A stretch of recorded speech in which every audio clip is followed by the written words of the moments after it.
cheerleaders. You're just you're harboring them. You're enabling them.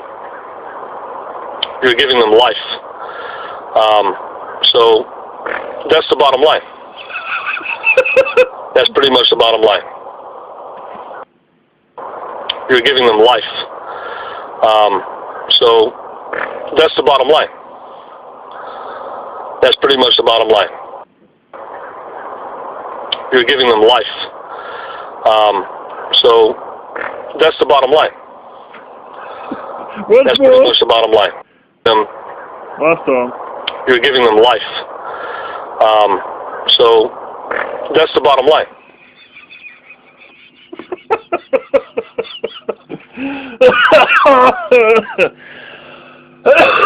Oh man.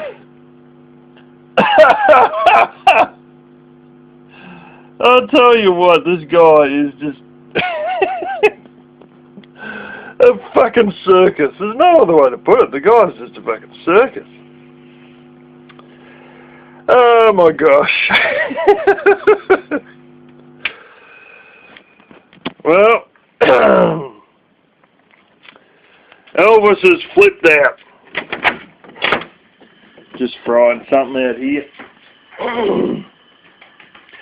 He's flipped out. He's had enough of all the troll supporters and you're all harbouring ISIS jihadis or some bullshit.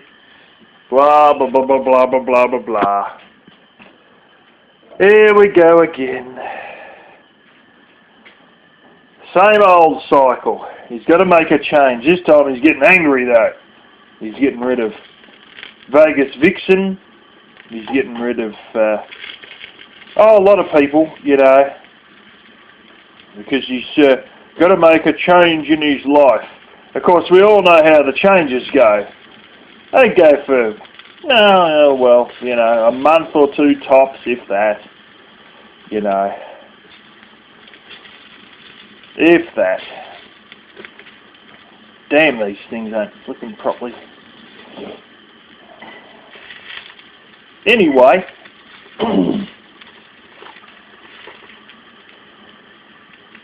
what he's basically doing is cracking the shits yet again, and this time he reckons he's got too many toxic people in his life. But you see, the old Elvis way of thinking is, it's never, ever, ever, ever, ever, ever him. It's always you and trolls and stuff over there and stuff. And it's always mob mentality, cattle, what is it, the herd cattle sheep mentality, that's the other one he says. There's an absolute inability to see that he could be the original shit stirrer, and all he's getting is returned hatred from all his slandering and bagging people out and imitations and threats to pimp people's wives and telling Coates that he isn't a real man and blah, blah, blah, blah, blah, blah, blah. Now, don't believe it for a second, because this is part of a cycle. And I'm going to explain, as I never have before, the cycle of Elvis and the way he works. What goes on inside that little mind, how he's triggered when you know he's going to fucking crack, and stuff like that. Now this cycle is a little cycle of, I don't need anyone, ban everyone, followed by, there's been too many people that are blocked, including good people, and we all want to be friends again because I need money again. This cycle will go through its entire cycle. It'll completely go through the whole run and be back to square one in anything from 3 days to 2 months. This cycle is completely dependent and revolves around the basis of how much money he has in the bank.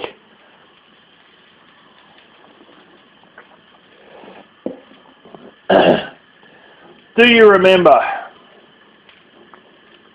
Probably first or second night Barbie girl come in. Basically told her that $40 is only peanuts to donate, and he wants real money to be donated to him.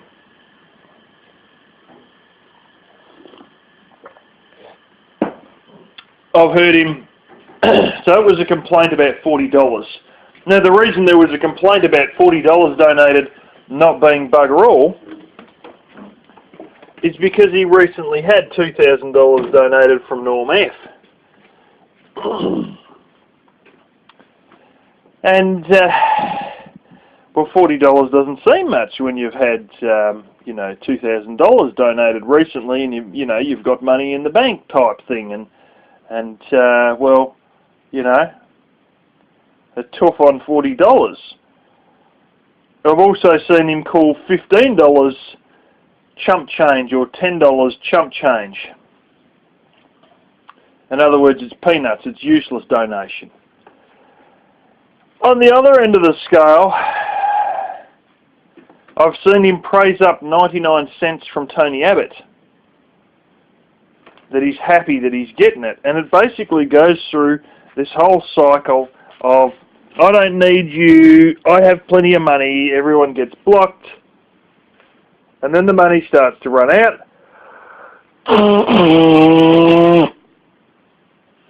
And then he's back to kissing ass. And everyone's unblocked again. And often when everyone's unblocked, all these moderators who have been loyal and faithful to him have all their wrenches taken off them because they must have blocked these people. Totally forget the fact that he himself probably blocked them, but let's punish our moderators by taking their wrenches away. Now, a lot of this, there's times where he hits more desperation, and you can tell by how many times he asks us for $5, $10, $15, $20, please support your king, you know he deserves it. And you listen to the pitch of the voice, and the higher the pitch, the more desperate he gets, and the more times he manages to repeat that phrase, please give $5, $10, $15, $20 to your king, you know he supports it, the more desperate he is. When he's happy to ban people, when he's happy to slander Coates and this one and that one, when he's happy to, and it's a fairly rare occasion, basically call people's donations shit money because it's not enough money, and that's pretty rare that that happens, but it does happen, then you know he's got plenty of dough because he's not fearful. When he stops slandering people and pretending he's great and starts asking for money more and more, and the pitch of his voice goes up, you know he's desperate. Then he gets to the point where he turns the camera off. Now, sometimes he turns the camera off when he has a very bad internet connection or he's using free Wi-Fi. There's other times there where he's desperate and he turns the camera off purely because he doesn't want you seeing his face, because you might see the anguish in it. And there's bits there where, and I've played some of these bits before, where he is close to tears, and you can hear that he's so desperate for money that he's close to tears. And you can hear it in his voice that he's about to go and have a cry, and he's back in the saddle again. I remember when he was managed to sing something about being back in the saddle again and keep on with the RV life, and he needs to, and because you got to see his quality content, blah blah, and he was so hard up and he was so close to the end there that as he's singing back in the saddle again, which was only one line, and a few other things there that was said in that hangout with the camera turned off, you can hear his voice is close to crying, you know, and that's a real dead giveaway when the camera goes off, because he's close to tears out of his desperation for money. And this is when everyone gets unblocked and he tries to be friends with everyone and wants to talk with everyone again, and you know, and there's sometimes where, like more recently, he's wanted to be friends with everybody purely to slow up the trolling. And it's not that being friends with everyone lately has anything to do with run out of money. He just wants to stop the trolling. But there's times there where he's trying to be friendly with everybody because he needs money. But being friendly with everyone isn't purely related to needing money. But when he does need money, oh by hell, he's happy to be anyone's friend for the hope that he's going to get your almighty 99 cents from Tony Abbott or whoever. It's so predictable. You know, there's a book that I read by a Jewish American who lives in China full-time, and he is a liaison between American companies and Chinese companies, you know, and we're talking about American companies who have Chinese-made stuff, and they have issues with their Chinese subcontractors. He speaks fluent Chinese, although he's born and bred in New York City. He has a Chinese girlfriend, but anyway, getting to the point, he talks about how the Chinese there, they try and drop quality and pocket a few dollars for themselves. And I mean, there's been orders that they had boxes there that describes one client, and the product was falling through the boxes. And the client said, I want this sort of cardboard used in the boxes. And she used the next grade lower. Out of a $200,000 order, she saved $200 US by using that cheaper cardboard. But she done it anyway, unnecessarily pissing off the client when a lot of the shops who were unloading this stuff literally had the boxes collapse and all the product hit the ground. And the product was shampoo, by the way. And he said he's realised when he's dealing with all these Chinese and that they don't even need to understand English to understand how far they can push the client by giving the client shit quality. They don't even need to know what you're saying in English when they realise they might have pushed it too far, or, you know, they've got to bring the quality back, or they've got to start playing ball and be good, because it's all based on the tension in the voice and the flailing of the arms and everything like that. They don't need to know English to know when you're at your wit's end, because they can just look at your body language and the pitch and speed of your voice. And if you're having a little grump, they can tell it's only a little grump, but they can tell when you really can't be pushed any further without even understanding English. Now, the exact same thing applies to reading Elvis. All you got to do is listen to that voice and the desperation, and you know when he's out of cash. And then at other times there, when he thinks he's got everyone kissing his ass or he owns everyone, well then he's full of money again. And I mean, all this is a direct relation to it. There's some people that have claimed that if he's got $20 or more, he thinks he's invincible. But I think it's more like when he's got, well, say 800 to 1,000 or more, that he thinks he's invincible. you know, and it's just so hilarious that he's just, there's a block in this guy's mind where there's absolutely no way that anything he does could be his fault. Anything that he's done has consequences. Any of his actions have consequences. It does not compute. And so it's always blamed on everyone else. If somebody's blocked, it wasn't me, it must be me mods. If donations are down, it's not me being an arsehole, it's mods have blocked people, it's trolls are causing too much shit, it's this, that, and the other. It's always some other fucking excuse.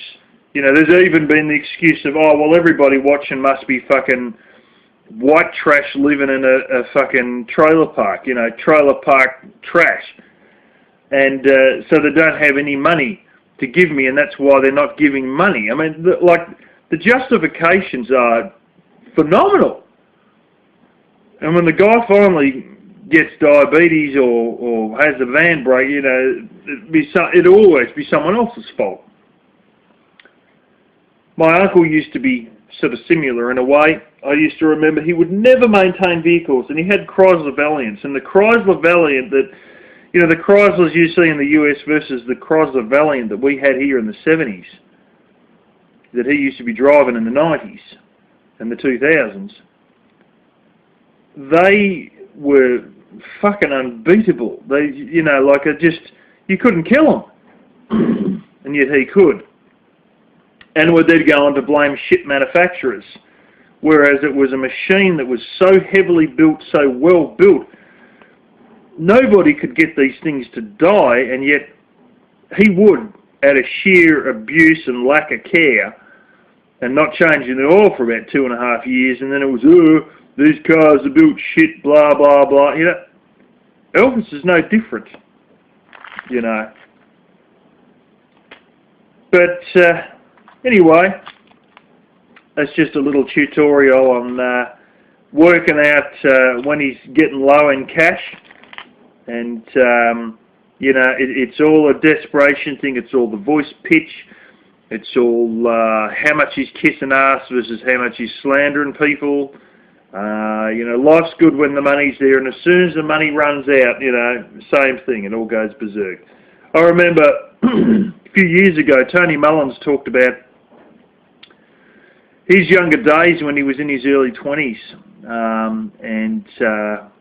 or late teens or early 20s, and for a short while there, he wasn't living in Kentucky at the time. He was in California, and he was in some sort of a public housing thing. I believe it was California. Anyway, he was in some public housing thing, and he said everybody would all get snaky near the end of the month, and everybody would be all bitching with each other, and, you know, there'd be fucking hell to pay because the money was running out, because they used to get monthly welfare. And then they'd all be driving each other fucking insane. They'd all be squabbling over fucking bags of weed and this and that, and you owe me this and fucking blah, blah, blah, and you know, they'd get real tense. And then the welfare check had come through, and that first day everybody would be cool as a cucumber, and they'd all make friends again, and they'd all be happy again, because they had money in their pockets. They were all relaxed. People weren't biting each other and getting angry, and all the people that they'd been, you know, pissed off with 2 days beforehand, I hate you, don't fucking talk to me anymore, I never want to see you again, they're all friends again, you see, because the $15 that one owed the other one, well, they paid them back, and then, or, you know, well, I've known you for years, we should be friends again, and this and that, and then, you know, and they're all just made up in it. And then you get to the last week of the month again, and they're all going spastic again. It's exactly the same fucking thing. But instead it's happening with an e-beggar. And you don't know how much money he's got, but then you actually do, just by following all these little reactions and attitudes that he has when he's either full of cash or running out of cash.